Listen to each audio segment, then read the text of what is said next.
दोस्तों, जब शक बढ़ता है तो इस हद तक पहुंच जाता है कि अच्छा खासा रिश्ता भी दुश्मनी में बदल जाता है। इस कहानी में कुछ ऐसा ही होता है। जब पुलिस उस महिला कांस्टेबल के क्वार्टर में पहुंचती है तो देखती है कि 5 लोगों की लाश पड़ी हुई है और पूरा कमरा खून से लथपथ पड़ा हुआ है। जब अचानक एक पुलिस को सुसाइड नोट हाथ लगती है, जब पुलिस उस सुसाइड नोट को पढ़ता है तो दंग रह जाता है। आखिर उस सुसाइड नोट में क्या लिखा हुआ था, हम आपको पूरी कहानी को माध्यम से बताएंगे। इससे पहले कि अगर आप मेरे चैनल पर नए हैं तो चैनल को सब्सक्राइब कर दीजिए, लाइक कर दीजिए और शेयर करना मत भूलिएगा। दोस्तों, ये कहानी बिहार के आरा जिले की है। एक नीतू कुमारी नाम की लड़की रहती है और पंकज कुमार के नाम का एक लड़का रहता है। दोनों आरा के एक मॉल में काम करते हैं। दोनों में अच्छी खासी दोस्ती हो जाती है। धीरे धीरे दोस्ती जो होता है वो प्यार में बदल जाता है और दोनों अब इतने गहरे प्यार करने लगे थे कि अब शादी के मुकाम तक पहुंच गए थे। वो अब शादी करने वाले होते हैं। फिर वो अपने गार्जियन से, घर वालों से जाकर ये कहते हैं कि हम एक लड़के को पसंद करते हैं, और लड़का कहता है कि हम भी एक लड़की को पसंद करते हैं और हम दोनों शादी करना चाहते हैं। गार्जियन वाले भी बोल देते हैं कि ठीक है, तुम दोनों की जब मर्जी है, तुम दोनों एक दूसरे को चाहते हो तो तुम दोनों शादी कर लो, हमें कोई भी एतराज नहीं है। दोस्तों, दोनों घर वालों की रजामंदी से शादी कर लेते हैं और करने के बाद दोनों अब खुशी खुशी से जीवन बिताने लगते हैं।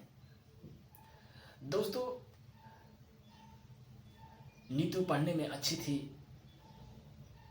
वो मॉल में जॉब करते हुए बिहार पुलिस का फॉर्म भी भर चुकी थी।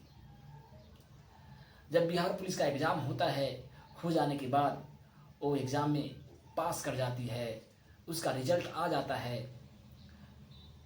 तब वह बिहार पुलिस में भर्ती हो जाती है और 2015 में उसका सिलेक्शन बिहार पुलिस के तौर पर हो जाता है। हो जाने के बाद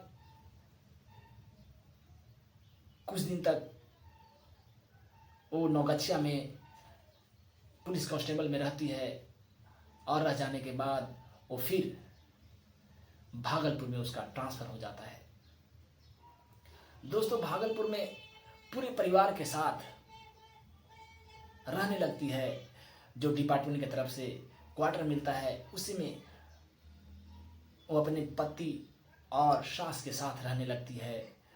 उसके 2 बच्चे भी हो जाते हैं, जो कि एक का उम्र 7.5 साल बताया जा रहा है और एक का उम्र 3 साल बताया जा रहा है। दोस्तों, धीरे धीरे समय बीत रहा था और जो पंकज था वो बेरोजगार इधर उधर घूमता रहता था। अब वो भागलपुर में चला गया था। इस कारण से कोई भी काम धंधा नहीं कर रहा था, क्योंकि अब उसकी पत्नी जॉब में थी, उसे किसी प्रकार का कोई दिक्कत नहीं था। समय बीत रहा था। धीरे धीरे अब पंकज अपने पत्नी पर शक करने लगा था।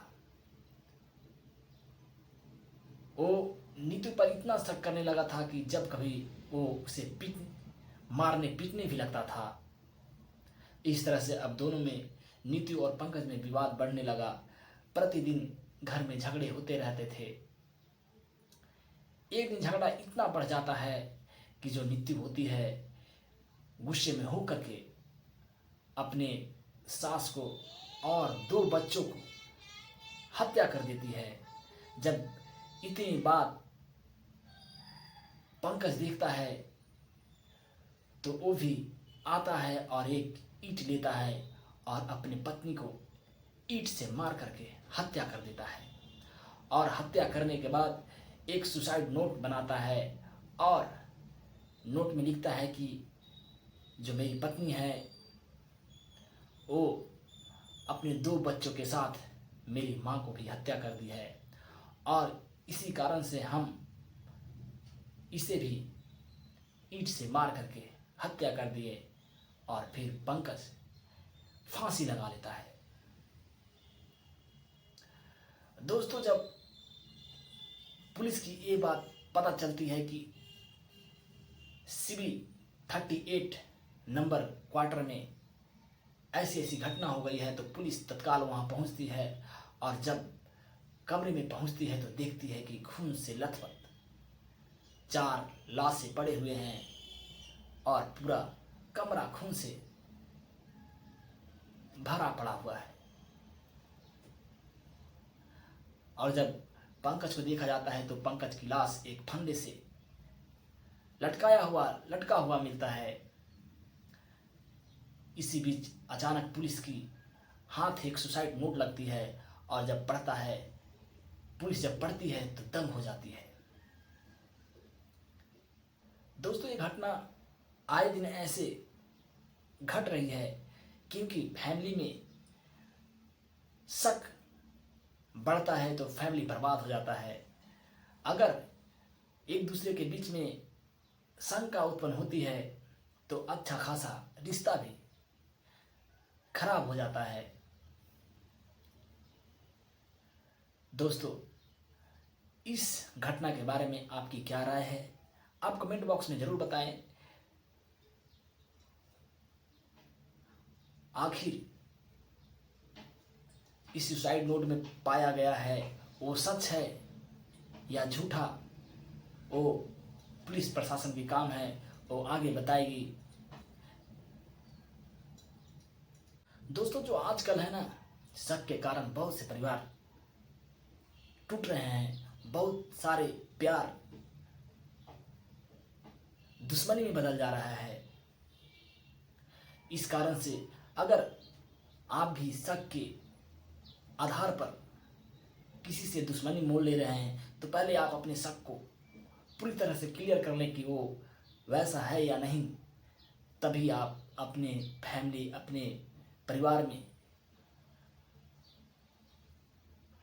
अपनी बात और विचार को आगे बढ़ाएं। नहीं तो अगर वैसा कुछ नहीं हुआ तो आपकी फैमिली बर्बाद हो जाएगी।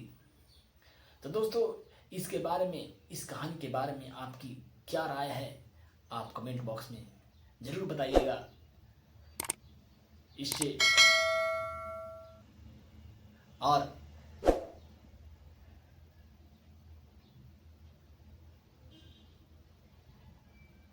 फिर मिलेंगे अगले वीडियो में, तब तक के लिए जय हिंद।